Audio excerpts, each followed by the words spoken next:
내빈을 소개해드리도록 하겠습니다. 오선의 이주영 국회 부의장님 참석하셨습니다. 이종명 의원님 참석하셨습니다. 강효상 의원님 참석하셨습니다. 인천 중구, 동구, 강화군, 웅진군 지역구에서 의정활동을 펼치고 계신 삼선 국회의원 안상수 의원님 참석하셨습니다. 경남 진주시 각 지역구에서 의정활동을 펼치고 계신 재선 국회의원 박대출 의원님 참석하셨습니다. 원주시 각 지역구에서 의정활동을 펼치고 계신 재선 국회의원 김기선 의원님 참석하셨습니다. 대구광역시 각 지역구에서 의정활동을 펼치고 계신 정태욱 의원님 참석하셨습니다. 그리고 오늘 행사를 주최해 주신 김진태 의원님 자리해 주셨습니다. 자유민주연구원 유동열 원장님 자리해 주셨습니다. 한반도 인권과 통일을 위한 변호사 모임의 김태훈 회장님 참석해 주셨습니다. 중앙대 법학전문대학원 재성호 교수님 자리해 주셨습니다. 통일부 차관을 역임하신 김서구 21세기 국가발전연구원장님 자리해 주셨습니다. 국민대 조동리 정치대학원 교수님 자리해 주셨습니다. 전 경찰청 중앙합동신문팀 이수민 팀장님 자리해 주셨습니다. 이외 많은 내빈분들께서 자리해 주셨습니다. 이 자리를 빛내주시기 위해 참석해 주신 내빈 여러분께 다시 한번 감사드립니다. 네, 다음으로 오늘 토론회를 주최하신 김진태 국회의원님의 인사 말씀이 있겠습니다. 김진태 의원님은 강원도 춘천을 지역구로 계신 국회 정무위원회 위원님이십니다. 반갑습니다. 앉아서 말씀드리도록 하겠습니다. 네, 이렇게 갑자기 긴급 토론회를 준비했는데 많은 분들이 참여해 주셔서 다시 한번 감사드립니다. 우리 또 이 우파 활동하시는 단체장 여러분들 충분한 내빈 소개가 못했는데 나가면서 또 소개해드리도록 하겠습니다. 지금 이 사람이 막 죽어나가고 있습니다. 최근에 이 검찰 조사를 받던 사람 2명, 또 베트남 그 대사관에 도움을 요청했던 탈북자 11명이 또 국소를 했습니다. 이번에 이 선원 2명은 국민도 몰래 강제 북송됐는데 지금 생사를 확인할 길이 없습니다. 별하별 흉흉한 소문이 지금 다 돌고 있습니다. 이게 과연 다른 남의 문제이냐? 바로 우리 자신의 문제입니다. 지금 여기 이미 와 있는 이 많은 탈북자들 얼마나 불안에 떨겠습니까? 유경식당 조업원들 예를 들면 김정은이 다시 불러들여 하면은 이게 어떻게 되겠습니까? 내 가족, 내 친구 이제 곧 내 스스로의 문제일 수도 있는 겁니다. 이래서 저는 20일 전에 1인 시위, 청와대 앞 1인 시위를 시작을 했습니다. 거기에 많은 분들, 지금 이 자리에 계신 우리 의원님들, 또 우리 또 활동가 여러분들도 많이 참여하셔서 연 인원 지금 한 60명에 가까이 20일째 지금도 시위를 계속하고 있습니다. 그런데 이제 이렇게 산발적으로만 해서는 안 되겠다. 그래서 오늘 이런 자리를 마련하게 된 겁니다. 여기서 과연 이게 얼마나 큰 문제인지 우리가 하나하나 전문가 여러분들을 모시면서 보고 이제 앞으로는 어떻게 할 것인가 이게 중요합니다. 그래서 오늘 토론회의 제목도 후속 조치입니다. 어떻게 할 거냐, 어떻게 이걸 막을 거냐, 이걸 전 국민적인 공분을 사도록 어떻게 더 끌고 나갈 거냐. 그래서 저는 이것을 좀 제안을 드립니다. 오늘 이미 여기에 이 분야에 정말 전문가분들이 이미 와 계십니다. 뭐 한변의 김태현 회장님, 자유민주연구원장님, 북한인권 총연합회장님, 트루스퍼럼 뭐 이런 분들 다 와 계시기 때문에 어떤 이런 투쟁체 앞으로 계속 상시적으로 이 문제를 싸워 나갈 수 있는 이런 투쟁 모임을 어떤 형식으로든 좀 만드는 것이 어떤가 제가 감히 제안을 해봅니다. 이 사건이 지난 선원 사건으로만 끝나지 않을 것이기 때문에 이것이 중요하다고 생각을 합니다. 네, 마지막으로 일주일 뒤에 12월 10일 날 또 하나의 행사를 준비하고 있습니다. 12월 10일 저녁 7시에 이곳 대회의실에서 영화 상영을 합니다. 탈북 관련 영화 상영. 여기에는 이제 우리 당 대표님도 모시고 대회의실이니까 더 큰 규모로 하는데 이제는 문화투쟁 방식으로도 가보려고 합니다. 많은 국민들의 또 감성을 자극할 수 있는 우리 최봉재 감독님이 이런 영화를 준비하셔서 그 개막 시사회 겸 그런 행사를 가지려고 합니다. 거기에도 많은 참여 부탁드리겠습니다. 고맙습니다. 네, 오늘 말씀 감사합니다. 다음은 자유민주연구원 유동열 원장님께서 인사 말씀 해주시겠습니다.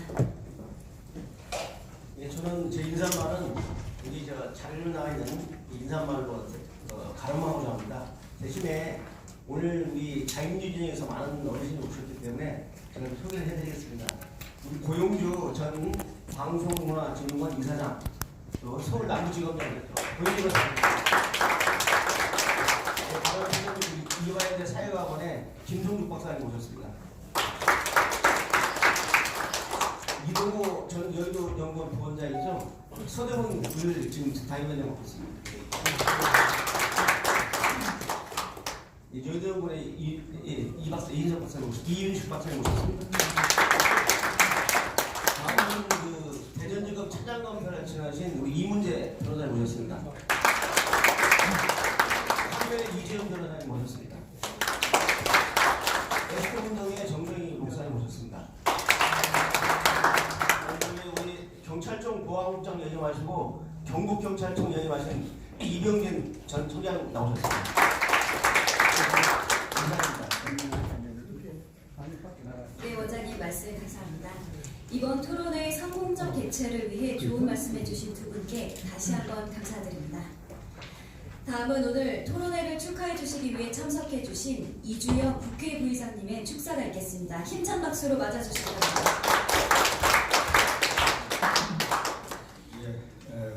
토론 말씀이 더 중요하기 때문에 제 축사는 짧게 아주 짧게 한 30분만 말씀드립니다. 저는 지금 우리 자유한국당에 이 사건이 터졌을 때 북한선언 강제 북송 진상 규명 TF가 구성이 됐습니다. 제가 그 TF의 위원장을 맡았고 관련 상임위원회 간사들 중심으로 해서 TF가 꾸려져서 진상규명 활동을 해왔습니다만 여러 가지 이제 한계가 있어가지고 제대로 된 진상규명이 되지 않고 있습니다. 그런 가운데 우리 김진태 의원님께서 토론회를 마련해서 후속 조치에 대해서 정부가 여러분들과 의견을 나누겠다고 하는데 지금 이 시점에서 봐서 굉장히 의미가 있다고 생각을 합니다. 사실 이 엄청나게 큰 이슈인데도 불구하고 최근에 불거지고 있는 또 다른 이슈, 아까 잠시 언급하신 그 유재수 문제라든지 또 울산시장 청와대 선거 개입 문제라든지 뭐 이런 이슈들이 터지고 또 자살하고 이런 사건들이 이제 벌어지고 있다 보니까 그런 이슈들에 묻혀가는 것이 아닌가 참 안타깝습니다. 그런 와중에 우리 탈북자들 제대로 보호해야 될 이 정부가 베트남에서 탈북을 시도하는 그런 사람들을 또 북송의 위협에 이렇게 노출되고 되게 하고도 아무 반성도 하지 않고 있는 이 문재인 정권에 대해서 또 이 강제 북송한 그 이면에는 지금에 와서 보니까 김정은이를 한 아세안 정상회의에 어떻게든 데리고 오려고 했던 그런 게 이제 다 이렇게 복합적으로 작용을 해서 이런 천인공 분노할 범죄를 저지르고 있는 것이 아닌가 그런 생각을 하는데 강력한 구속 대책들을 정부가 여러분께서 마련해 주시면 자유한국당 캠프에서 제대로 다 시행을 해서 이 진상 규명을 철저히 하고 다시는 이 정부가 맞뜨고 하면서 이런 일을 반복하지 못하도록 하는 그런 대책을 마련해야 된다고 기대를 합니다. 감사합니다. 네, 말씀 감사합니다. 다음으로 안상수 의원님의 축사가 있겠습니다. 힘찬 박수로 맞아주시기 바랍니다. 우리 이재용 부회장께서 다 말씀을 하셨기 때문에 한 말씀만 더 덧붙이면 이 정부는 정말 위선 정권인데 인권에 대해서 이 국내에서는 뭐 아주 간단한 일만 가지고도 정말 이건 침소봉대에서 아주 크게 문제시하면서도 우리 북한 동포들에 대해서는 완전히 반대적인 입장을 가지고 이걸 흔들고 있다. 그 독재자, 살인마 김정은의 체제를 보호하기 위해서 우리 2,500만의 인권을 저렇게 짐승만도 못한 대접으로 흔드는 것은 아마도 천벌을 받을 거라 저는 그렇게 봅니다. 그런 가운데 이러한 일들이 나올 때마다 북한 인권을 비롯해서 이런 잘못된 일이 발생할 때마다 이것을 추적하고 추궁하고 계속 이것을 정리해 놓는 것이 언젠가 우리가 전반적인 이런 문제를 가지고 이 정권에 대해서 크게 문제시할 때 도움이 될 거다 이런 차원에서 오늘 모임은 대단히 의미가 있다 이렇게 생각을 하고 좋은 결론이 나오길 기대합니다. 감사합니다. 네, 감사합니다. 다음으로 박대출 의원님의 축사가 있겠습니다. 힘찬 박수로 맞아주시기 바랍니다. 오늘 그 참석하신 의원님들 짧게 이렇게 좀 인사말 좀 부탁을 드리겠습니다. 짧게 한 말씀을 드리겠습니다. 저는 그 문재인 대통령이 이렇게 묻고 싶어요. 한상균 위원장도 눈에 밟히는데 우리 탈북민은 눈에 안 밟히는지 한번. 오늘 아침에도 아마 기가 막힌 뉴스들 아마 다 보셨을 겁니다. 김용욱 책을 권하고 김정은을 사랑한다는 사람의 책을 권하는 그 대통령 그걸 보고 또 핫한 마음이 들었습니다. 우리 최근에 이 탈북민을 향한 이 문재인 정권의 반인권적 행태 더 이상 이제 방조할 수 없는 상태에 이르게 됐고 이 살인 방조 행위까지도 하고 있는 행태에 대해서 이제는 우리 자유국민뿐만 아니라 모든 국민들 그리고 특히 언론들이 이 문제를 지적하면서 바로잡는 지금 국민운동에 나서야 할 때다. 그리고 이 반인권적 행태에 책임 있는 사람들은 반드시 법적인 정치적인 책임을 묻는 데가 와야 된다. 이렇게 저는 생각을 합니다.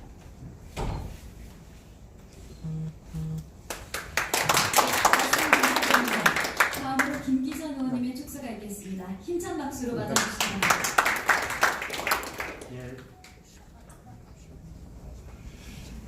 이 나라의 상황이 매일매일 매우 엄중합니다. 저희 자유한국당 제1야당 국회의원들한테 주는 책무 진짜 단호히 맞서 싸워서 막아내야 되는 것이 첫 번째 우리 국민의 책무로부터 부여된 책무라고 생각합니다. 이 탈북자 문제 잘 배워서 제대로 투쟁하겠습니다. 감사합니다. 네, 말씀 감사합니다. 다음으로 정태욱 의원님의 축사가 있겠습니다. 힘찬 박수로 맞아주시기 바랍니다. 저는 문제점이 나으니까 후손들 어떻게 하는지 한번 들어보겠습니다. 고맙습니다. 네, 감사합니다. 다음으로 이종명 의원님의 축사가 있겠습니다. 힘찬 박수로 맞아주시기 바랍니다. 예, 축산을과 김진태 의원님 주관하시고 또 자유민주연구원, 한변, 자유민주연합 늘 항상 꼭 해야 될 말씀들을 하시는 분들이 모였기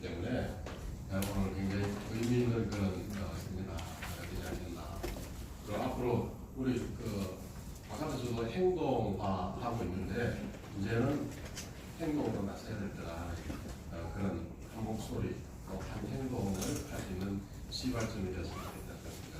감사합니다. 네, 말씀 감사드립니다. 다음으로 강유상 의원님의 축사가 있겠습니다. 힘찬 박수로 맞아주시기 바랍니다. 감사합니다. 이런 자리에 오게 돼서 영광입니다. 이주영 부의장님의 TF, 반드시 TF 이런 며칠 전에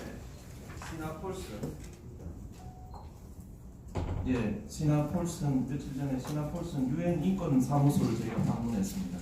분명히 시나폴슨 소장이 고문방지 협약 위반이다라는 고문이 자행되는 나라로 송환해서는 안 된다라는 규정을 위반한 것이다라고 분명히 얘기했고, 한국 정부에 자료 요청을 했지만 지금 사건이 지난 지 한 달이 지났습니다. 묵묵부답입니다.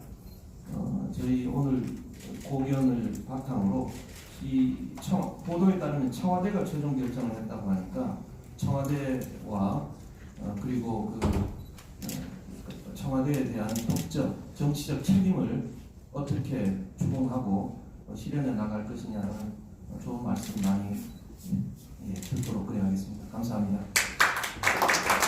네, 오늘 좋은 말씀해주신 의원님들. 제가 지금 이 시간에도 우리 청와대 앞에서 우리 당 최고위원회가 열리고 있습니다.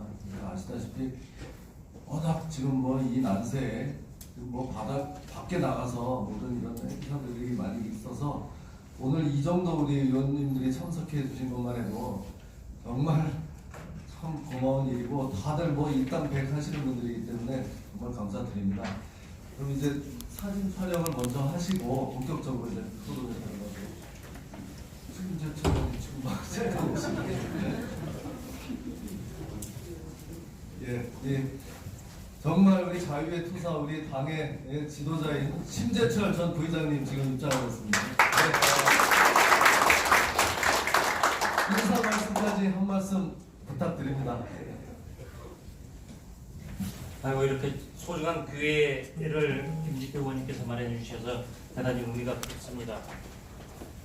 규순자가 강제 복성한 것은 말이 안 되는 건 너무나도 잘 아실 거고요. 그래서 이 부분들을 어떤 식으로 우리가 대응을 해야 될지, 그에 대한 방법들을 아마 심도 있게 논의를 하는 것이 훨씬 더 좋을 것 같습니다. 그리고 이것을 지금 어떤 식으로 해야만이 이 정부가 이 짓거리를 다시 하지 않을 것인지, 이런 것들 여러 가지 대응들을 생각할 수도 있을 텐데, 그런 방법들이 오늘 아마 구체적으로 논의가 되지 않을까 싶습니다. 저희 국회의원들도 이 부분 관심 가지고 열심히 또 밀어드리고, 김지태 의원님이 하시는 것 잘하고, 특히나 이걸로 인해서 탈북자들이 대단히 걱정을 하고 영향이 클 텐데, 그 부분들을 또 어떤 식으로 우리들이 잘 아우를 것이냐도 큰 숙제로 남을 겁니다. 그런 부분들을 앞으로 잘 열심히 또 김지태 의원님 하는 거 잘 돕도록 하겠습니다. 고맙습니다. 네, 이어서 사진 촬영을 앞당겨서 진행하도록 하겠습니다. 참석하신 의원님, 내빈분들은 모두 앞으로 나오셔서 사진 촬영을 하도록 하겠습니다. 앞에 계신 분들은 그냥 앉아 계시면 앉아 계시면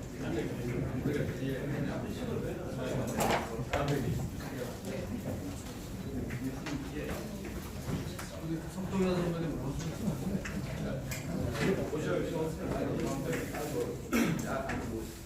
정부장님 나오세요. 이재현 변호사님 나오세요.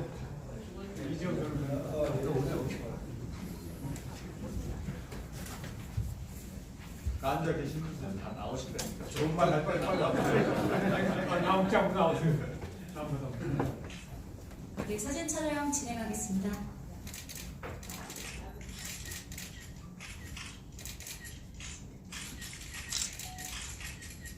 네, 화이팅 한번 해주십시오. 하나, 둘, 셋. 네, 감사합니다.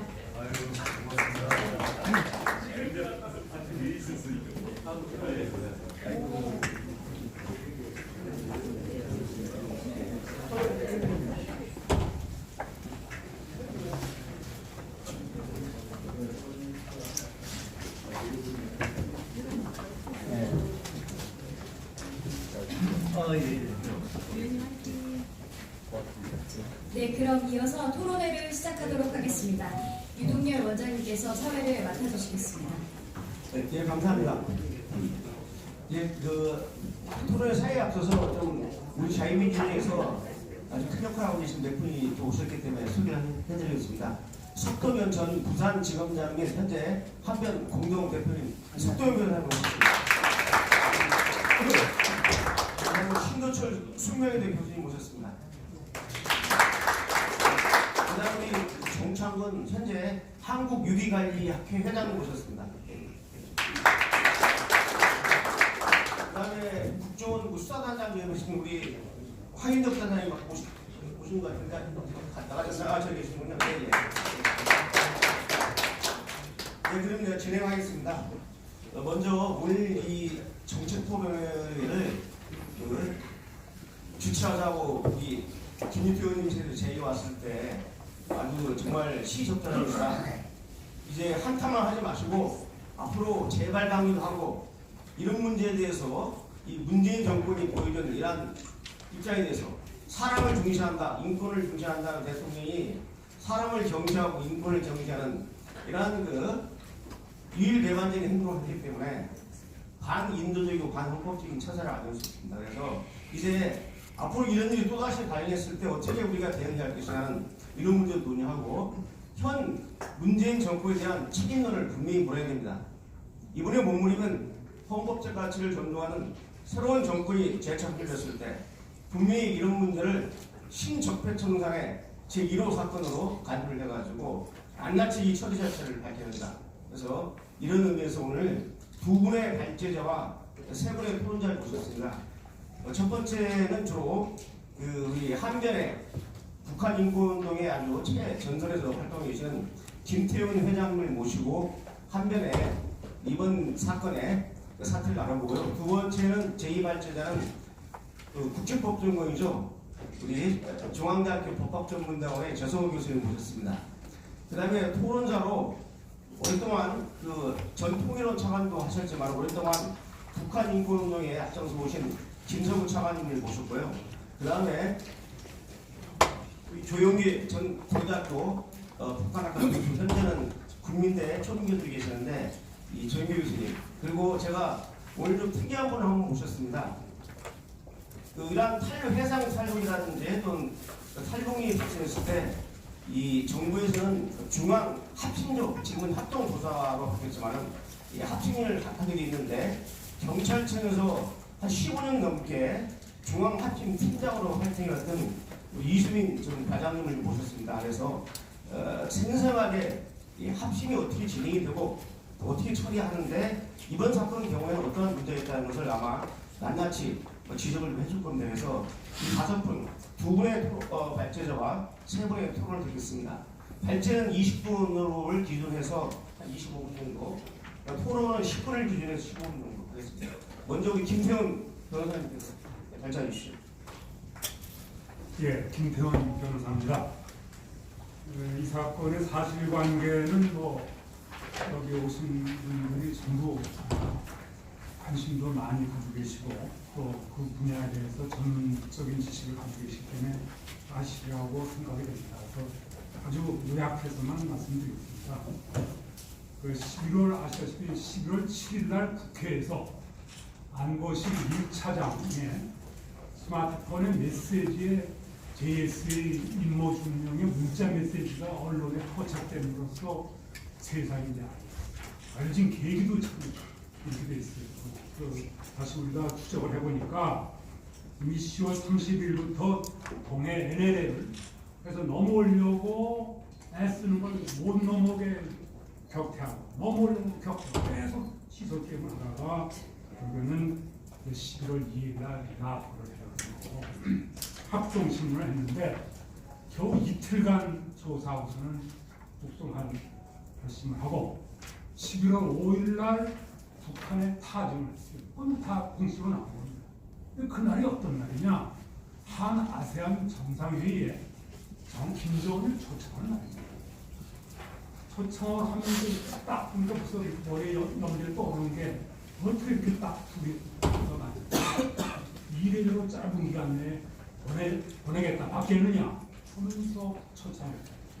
아주 참 날짜가 묘하게 되고, 그러니까 11월 그 다음날 받겠다. 그 11월 7일 축성을 그때 안 됐다 가리고 손 묶고 요 체각까지도 주문하고 합니다. 이렇게 함정을 갔습니다. 딴 데를 푼데 이 사람들이 딱 보니까 아이고 공동 경로에 북한군이 딱 있는 거 이 사람들이 주저앉았다는 거야.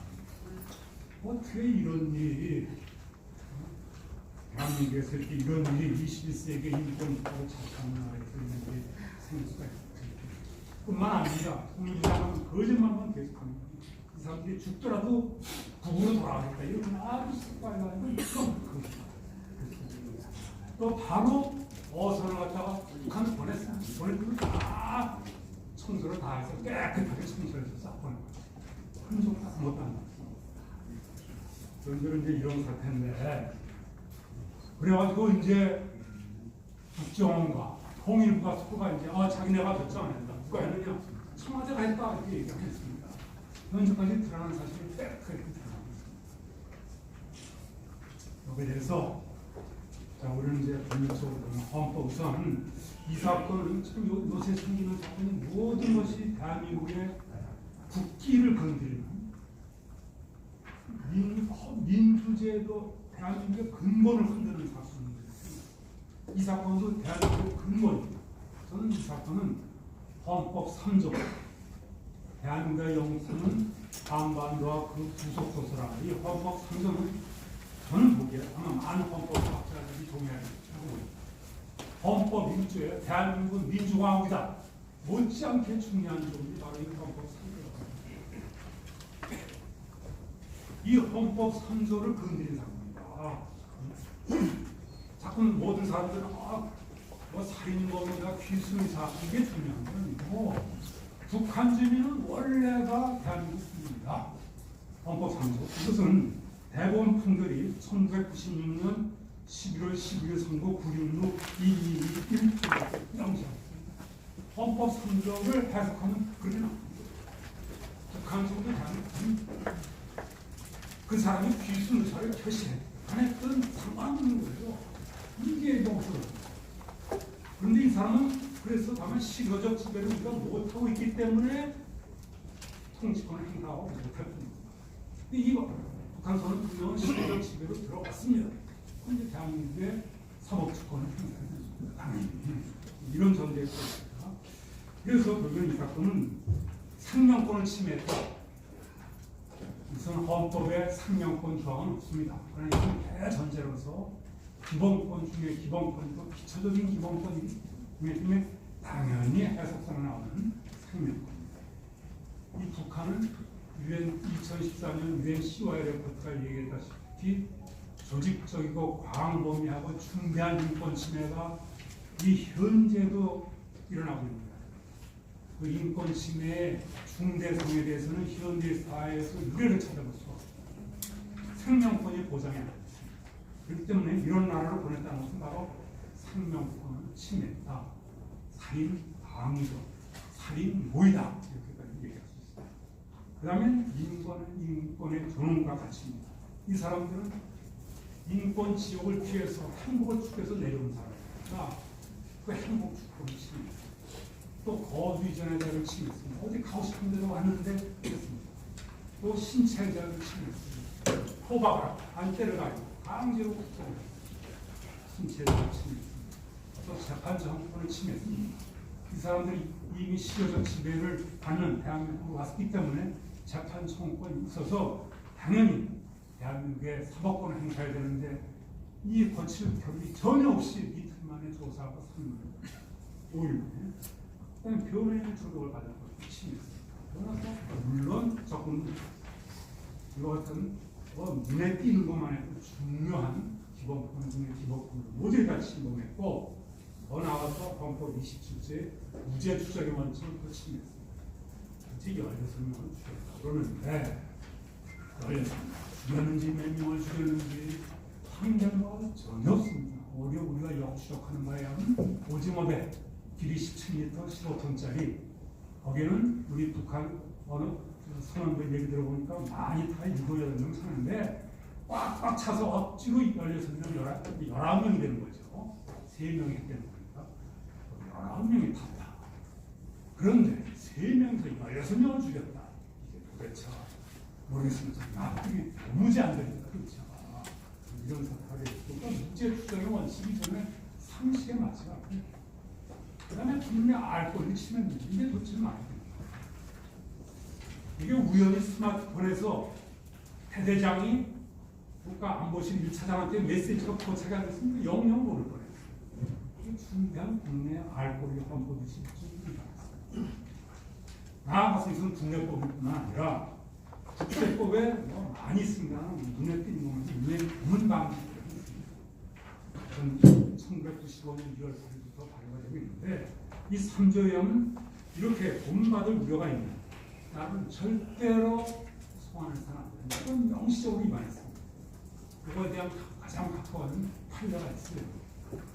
금년도 6월 11일 뉴질랜드 법원에서 항소 법원에서 한국의 국민이 뉴질랜드에 오래 산다. 이 사람이 중국에서 범죄를 저질렀다 해서 뉴질랜드에서 거장을 했는데 이 사람에 대해서 중국 정부와 뉴질랜드 의무장관의 협약을 맺어서 우리 이 사람에 대해서 절대 고문 안 하고 적법 절차를 준수하기로 약속을 했습니다. 그래서 의무장관하고 이제 소환을 하려고 했는데 이 사람이 끝까지 달렸어요. 김경이라는 사람인데 한국에.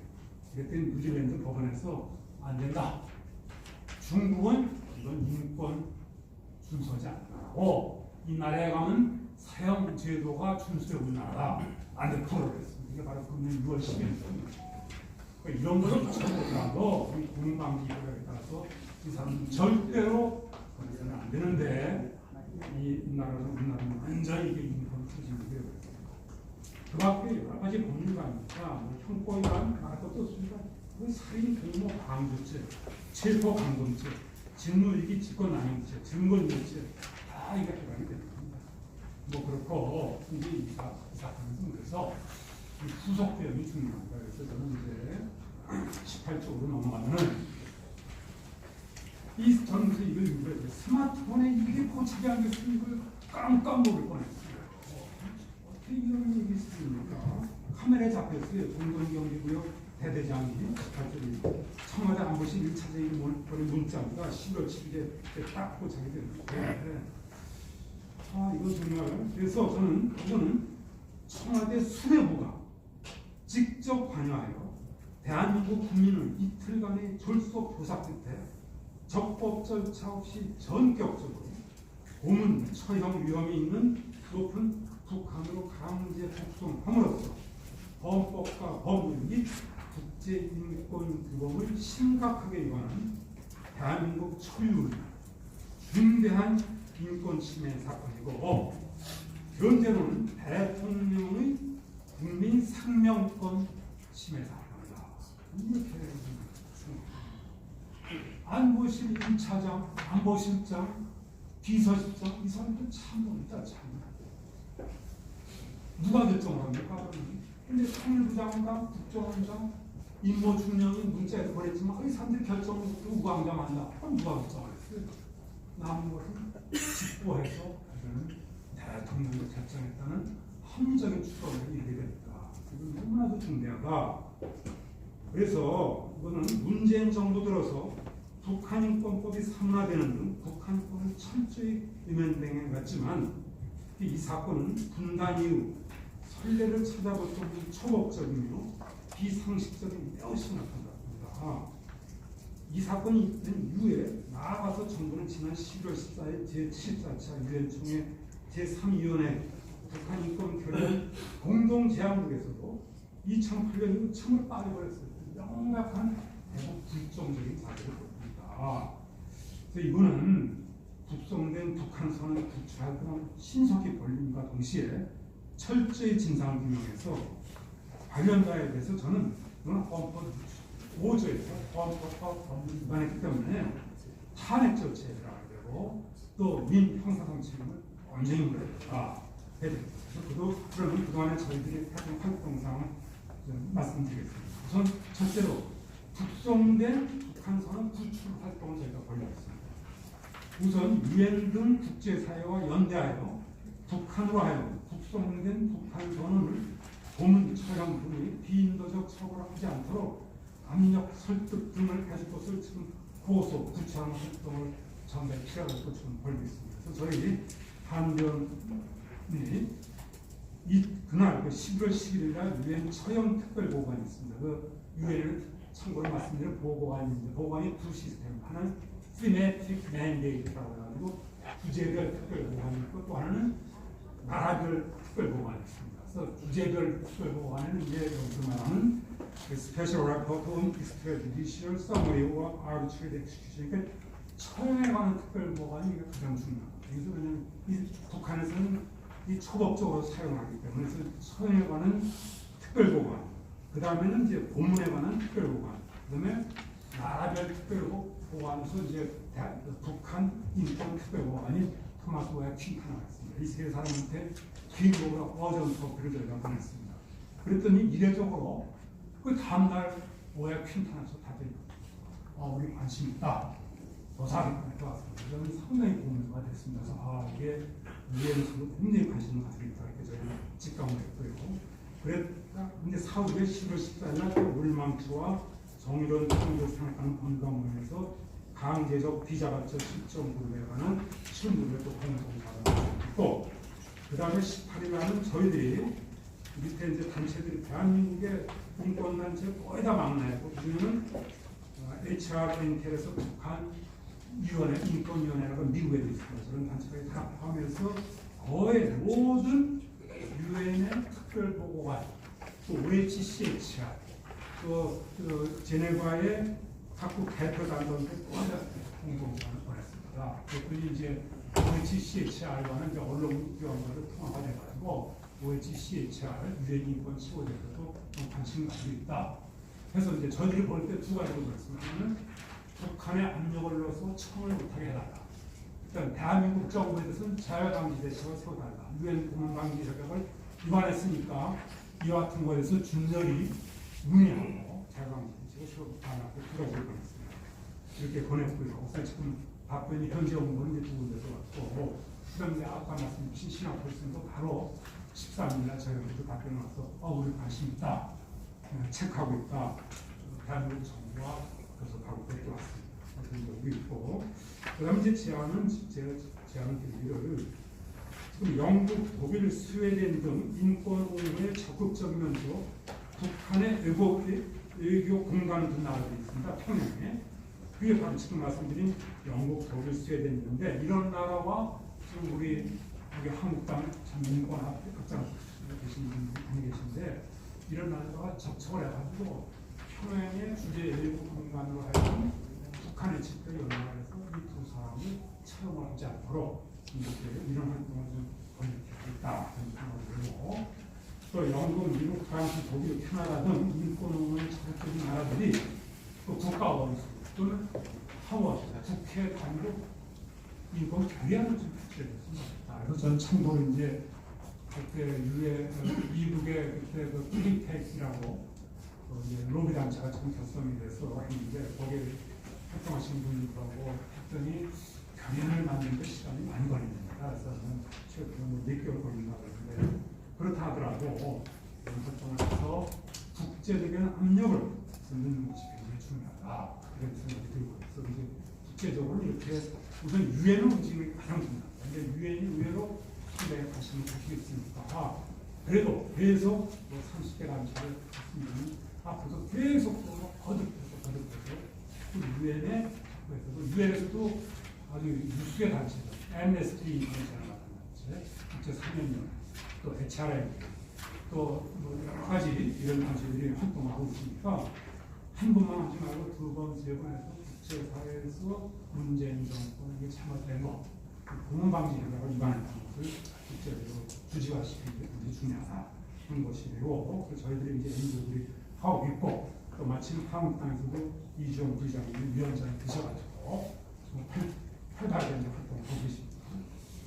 그 다음에 지금 국내적으로 좀 국정조사를 해야 되겠다 하는 것인데, 그래서 나경원 대표도 말씀하시기를 국정조사 단체 관철시켰다는데 이게 현실적으로 국회법상 합니다. 그냥 과반수 보내기 아니라 그러니까 여기 이제 장면이 밑일 겁니다. 이것도 우리가 강력하게 국정조사에 나왔건 압력을 해야 됩니다.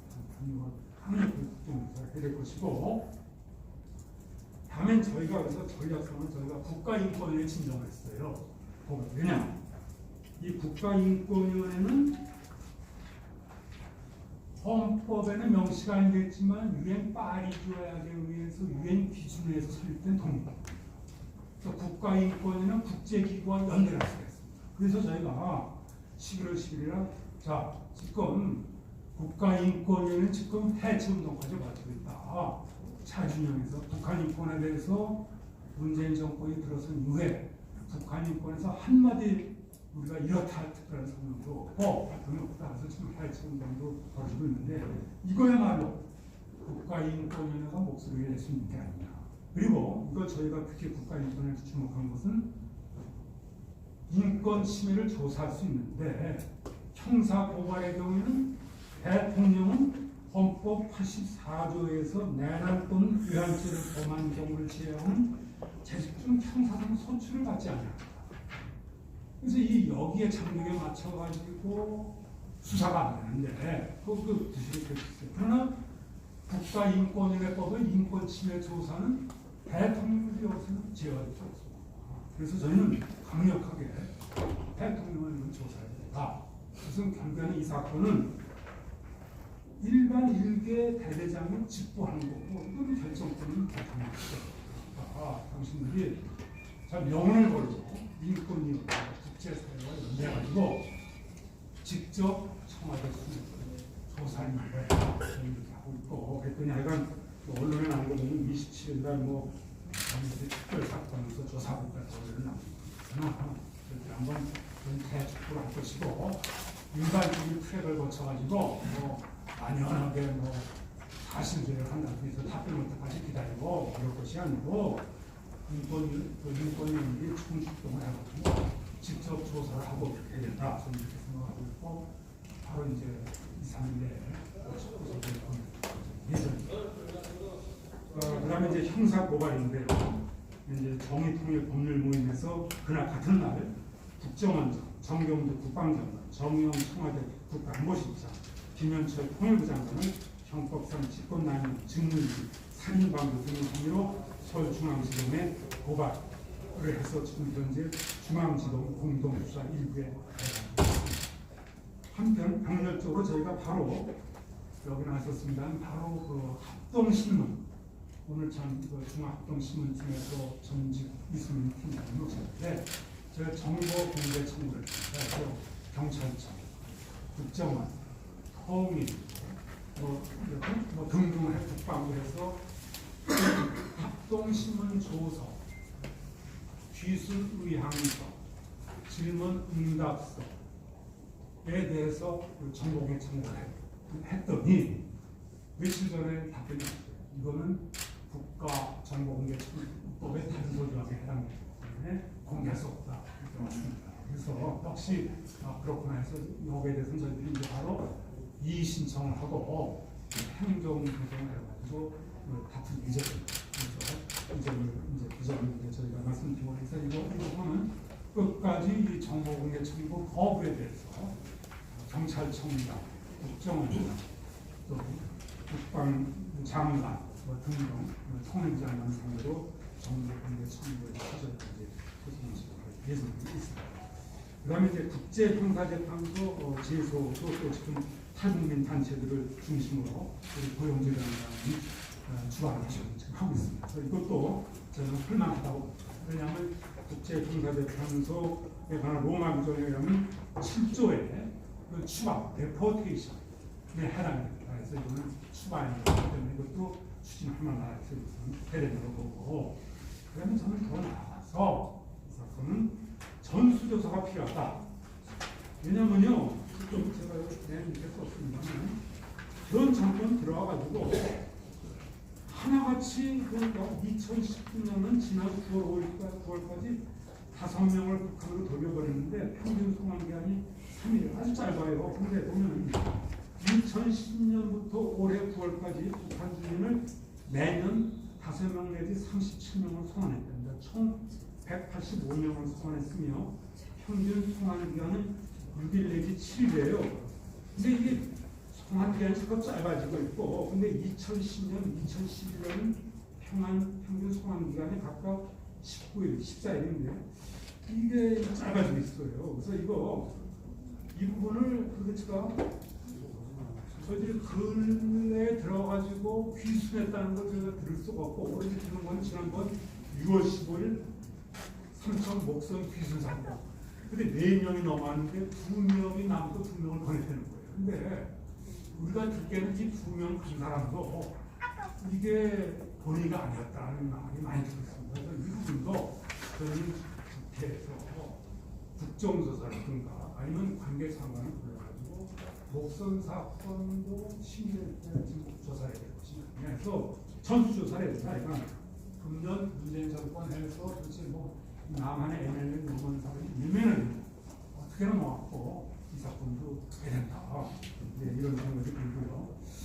그래서 저는 근데 이렇게 됐고, 근데 보나마나 제가 인권위, 형사 고발, 정복에 참고했지만 저쪽에서 시간이 걸립니다. 그러면 마지막으로 설명하게 쓰지 못했습니다만, 이것은 꼭 형사적인 처벌, 수사 또는 인권위 침해 조사 결과와 사실 진상 규명이 나타나서 그걸 기다려서 하는 건 아니지 않습니다.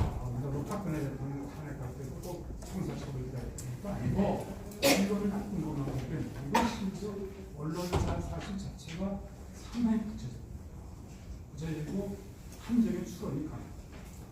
이것은 그거는 대한민국의 청와대 수뇌부의 결정에 의하지 않고는 될 수밖에 없다는 얘기이기 때문에 저희 NGO 차원에서는 이 탄핵 소추 합의 청원을 지금 그 방향으로 생각하고 있습니다. 이거는 지금 대한민국의 근간을 흔드는 여러 가지 중요한 사건이 지금 일관 터지고 있지만 이 사건 자체 하나가 대한민국의 정치에서는 전쟁인 것 같아요. 근데 이제 국회법상 소추 발의 청원이 의원 소개가 필요하고 그렇게 돼가지고 또 탄핵 소추 발의를 하려면 헌법 65조라는 일반 장관은 과반수 되면 되지만 발의가 이게 이제 3분의 1이어야 되고 가결은 이제 과반수가 돼야 되고 거기서 이제 차처가 될 수가 있지만은 그러나 그럼에도 불구하고 저희가 NGO 차원에서는 탄핵 소추 발의를 하든가 아니면은 최소한 이게 헌법에 이렇게 되어 있거든요.